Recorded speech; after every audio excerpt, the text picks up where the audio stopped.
برادران اسلام، السلام علیکم ورحمۃ اللہ وبرکاتہ۔ نحمدہ ونصلی علی رسولہ الکریم، اما بعد فاعوذ باللہ من الشیطان الرجیم، بسم اللہ الرحمن الرحیم۔ وزنوا بالقسطاس المستقیم، صدق اللہ العظیم وصدق رسولہ النبی الامین الکریم، ونحن علی ذلک لمن الشاہدین والشاکرین والحمد للہ رب العالمین۔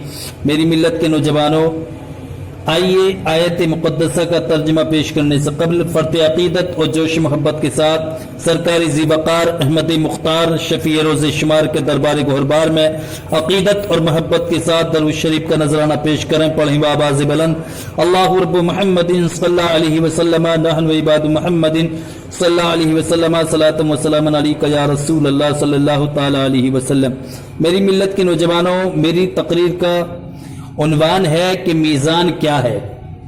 میزان حق ہے، یہ ایک ترازو ہوگی، اس کے دو پلے ہوں گے، اس پر لوگوں کے اچھے برے عمل تولے جائیں گے۔ نیکی کے پلے کے بھاری ہونے کے یہ معنی ہے کہ اوپر اٹھے گا، بخلاف دنیاوی ترازو کے۔ میری ملت کے نوجوانوں، کل میدان محشر میں اعمال تولے جائیں گے، میزان قائم ہوگا، تو ہمیں میدان محشر کے لیے تیاری کرنی چاہیے۔ وہ تیاری کیا ہے؟ میرا میسج ہے، میرا پیغام ہے کہ دیکھیے یہ دنیا ناپائیدار ہے۔ آج تک اس دنیا میں کوئی بھی سکسیس، کوئی بھی کامیاب نہیں ہوا، چاہے جس نے جتنی بھی محنت کی ہو، وہ اس دنیا کو چھوڑ کے گیا ہے، اور ہمیں اور آپ کو بھی اس دنیا کو ایک دن چھوڑنا ہے۔ تو پھر کیوں نہ ہم اپنی آخرت کی تیاری اور آخرت کے گھر کی تیاری کریں، اور اس دن کی تیاری کریں جس دن ہمیں میدان محشر میں حاضر ہو کر ہمارے اعمال تولے جا رہے ہوں گے، اور ہماری نیکیاں تولی جا رہی ہوں گی، ہماری برائیاں تولی جا رہی ہوں گی۔ تو آئیے میری ملت کے نوجوانوں، آئیے پلٹ کے آ جائیے۔ اگر آپ واقعی راہ راستہ گمراہ ہو چکے ہیں، ہٹ چکے ہیں، تو راہ راست کی طرف آئیے، اعمال خیر کی طرف آئیے، اور نمازوں کی پابندی کریے۔ نماز کبھی نہیں چھوٹنی چاہیے، پانچوں وقت کی نماز کی پابندی کریے، اور کسی کے ساتھ میں غداری، مکاری، عیاری ہرگز نہ ہو، اس لیے کہ ہمارے کاندھوں پہ جو سوار ہیں کرامن کاتبین یعلمون ما تفعلون، کہ یہ وہ جانتے ہیں جو ہم کر رہے ہیں، یعلمون یہ جانتے ہیں، ما تفعلون جو تم کر رہے ہو، جو تم کرتے ہو۔ تو میری ملت کے نوجوانوں، ہم برائی کر رہے ہیں، اس کو بھی یہ لکھ رہے ہیں، ہم بھلائی کر رہے ہیں، اس کو بھی یہ لکھ رہے ہیں، ہم نمازوں کو چھوڑ رہے ہیں، اس کو بھی یہ لکھ رہے ہیں، ہم نمازوں کو پڑھ رہے ہیں، اس کو بھی یہ لکھ رہے ہیں، ہم دوسرے کے بارے میں برا سوچ رہے ہیں، اس کو بھی یہ لکھ رہے ہیں، ہم دوسرے کے بارے میں اچھا سوچ رہے ہیں، اس کو بھی یہ لکھ رہے ہیں۔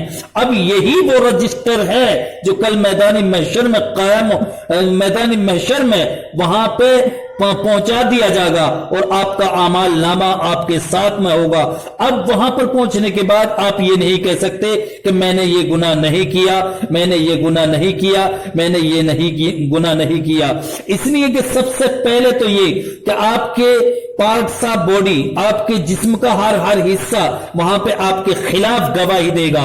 اگر ہاتھ سے کسی کو ستایا ہے تو یہ ہاتھ آپ کے خلاف گواہی دے گا، آنکھ سے کسی کو ستایا ہے تو یہ آنکھ آپ کے خلاف گواہی دے گی، منہ سے کسی کو تکلیف پہنچائی ہے تو یہ منہ آپ کے خلاف گواہی دے گی، ٹانگ سے اگر کسی کو تکلیف پہنچائی ہے تو یہ پاؤں آپ کے خلاف گواہی دے گا۔ یعنی جسم کا ہر حصہ آپ کے خلاف وہاں گواہی دینے پر کھڑا ہوا ہوگا۔ اب کہاں آپ بچ کے جائیں گے جب آپ کے خلاف اتنے گواہ وہاں پہ تیار ہوں گے؟ تو میری ملت کے نوجوانوں، چھٹکارا نہیں ہوگا، اور میدان محشر قائم ہوگا، یہ یقینی ہے۔ جو اس کا انکار کرے گا وہ دائرہ اسلام سے خارج ہو جائے گا۔ میزان قائم ہوگا، یہ یقینی ہے۔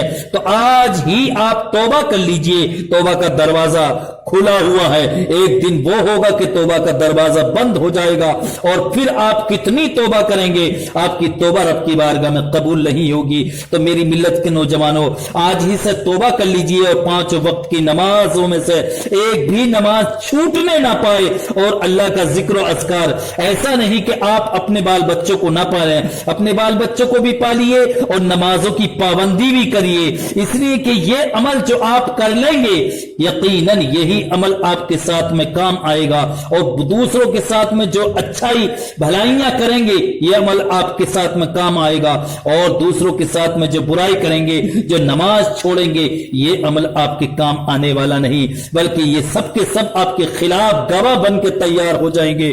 تو اسی پہ میں اپنی تقریر ختم کرتا ہوں۔ استغفر اللہ ربی من کل ذنب و خطیۃ و اتوب الیہ وما علینا الا البلاغ المبین۔ السلام علیکم۔